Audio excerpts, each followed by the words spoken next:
Hello and welcome to iCatholic. I'm Wendy Grace. Well, I'm sure you've seen some of our conversations about the synodal process that's been happening, and joined with us now just to share with us a little bit about his experience, I have Archbishop Eamon Martin.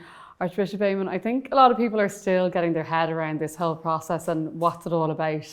Give us a bit of background. Well, there's no surprise in that, because I think all of us have been discerning that there's something very new that has been happening over the last few years in the Church.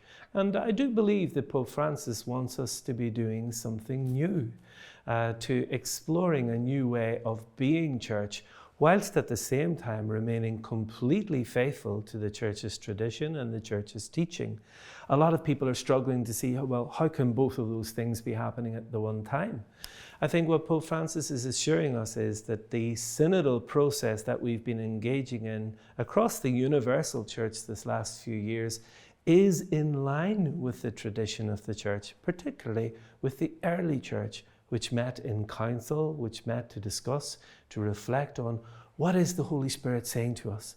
And that, in a nutshell, is what this whole synodal process is about.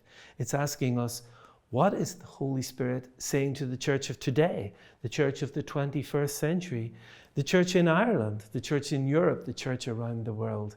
And that is a new question and a really important question for all of us to grapple with.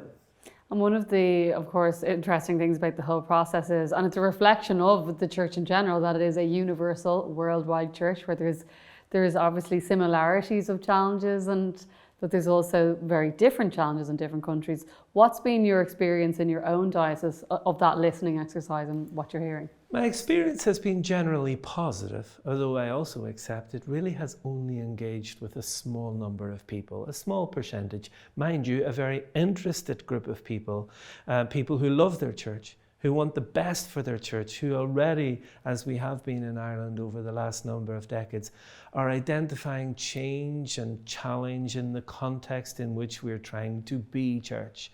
The way the whole of society is in flux, it has become so confused and complicated.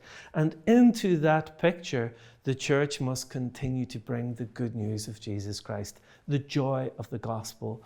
So for me, I have found the meetings at parish level and at diocesan level, and then of course last year when we gathered a national listening assembly for the Church in Ireland, I think they've been exciting. They've been energized, enthused by the topic. Of course, there's also been a little bit of nervousness and people approaching the whole synodal process with a certain amount of trepidation. Does this mean the Church is going to change its key teachings? And of course it isn't. And Pope Francis continues to say that to us over and over again. So it's an exciting time, but a time in which we're still trying to see the whole project unfold whilst being true to the tradition and teaching of our Church. And how did that experience of those listening exercises in Ireland feed into then your experience when you went to Prague, and that was, religious priests, bishops, lay people all coming together saying, this is what we're hearing from our countries? Absolutely. I think for me, when we gathered in Prague in February of this year, we were bringing together, we were synthesizing the kind of questions and issues and hopes that had emerged in all of our separate countries. For me, the first thing about the synodal gathering in Prague was that it was very different to what we normally do when we meet as a group of bishops. We were sitting at tables with our lay faithful, with our priests, with our religious, and listening together to each other's views and opinions, whilst at the same time trying to grapple with the question about how do we remain faithful, whilst at the same time taking account of the changes in context and challenge that are all around us. And do you think that the process so far has started a process where that difficulty will be able to be navigated?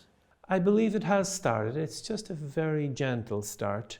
I think that one of the big questions for me is, how does this percolate down so that we can all be motivated synodally in discussion and in conversation at every level within the Church? Because let's face it, the Church has always been very hierarchical, in Ireland particularly, very clerical.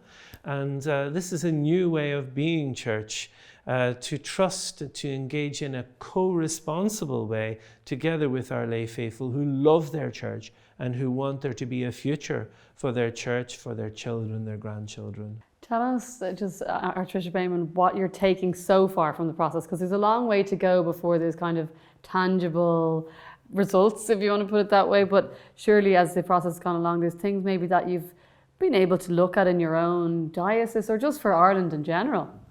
What I'm taking so far is that we need to be confident as bishops, as priests, to engage with our lay faithful who love the church, and to do so trusting that together we will find the best way of being church in Ireland and indeed around the world. I'm taking from the process so far that how important it is to listen for the voice of the Holy Spirit. Because this is really not about what I think or one other person thinks. This is about what the Holy Spirit is trying to do in the church and with the church at this time. That's why I think prayer is so important as we move towards the gathering in Rome. And indeed, Pope Francis and those entrusted with organizing the Synod are absolutely certain that it must be cushioned and surrounded by prayer. It's interesting that in the early church, before making any key decision, the apostles gathered the church in prayer. And that's what Pope Francis is asking all of us to do actually in the coming 2 weeks, beginning next Sunday and then the final Sunday in September, to pray in every church around the world for the people who will be meeting in Rome, to pray that the Holy Spirit will be present and guiding and safeguarding the process so that it's not about the strongest opinion. It's not about some kind of democratic vote at the end of it all. It's about trying to discern the voice of the Spirit and to discern the key issues that we must all move together and move forward with in the church in the coming years. Do you think, with that in mind, that there's a danger that that true voice of the Holy Spirit could be lost with some of the, I suppose, controversial issues that have been brought up? The fact that this is what's going to happen when you have every country in the world coming together. There's going to be differences of opinion. These fears that the process will be hijacked. How do we make sure that where the Spirit is moving isn't lost in all of that? Well, that's true. And I imagine, like any of the gatherings in the church, there'll be all sorts of fringe activities.